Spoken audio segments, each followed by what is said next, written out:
Assalomu alaykum, Xorazm diyori YouTube va Instagram obunachilar. Xudo xolasa yana tosh atdik, shibin tosh. Qindan o'tuvchi. Xudo xolasa yarım mashina tosh atdik. Shu do'stimiz keldi adash. Xudo xolasa.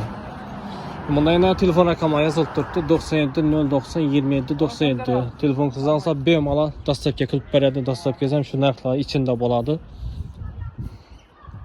Bu yarım mashina bo'ldi bu. Xudo xolasa. Yarım mashina oldim, ko'p kiradi yana. Aynan ko'rsataman.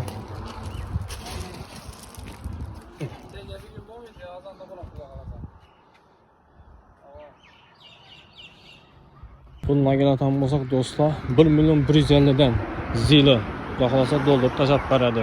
Kelishiladi. Xudo xolasa bemalol aytaverasiz adaşa. Telefon numaralarni ham aytib o'tdik, ekranga yozib qoldiramiz. Manzil shu Bog'ot Egahida, Jaloliddin maktabining yonida. Telefonlashaverasizlar bemalol.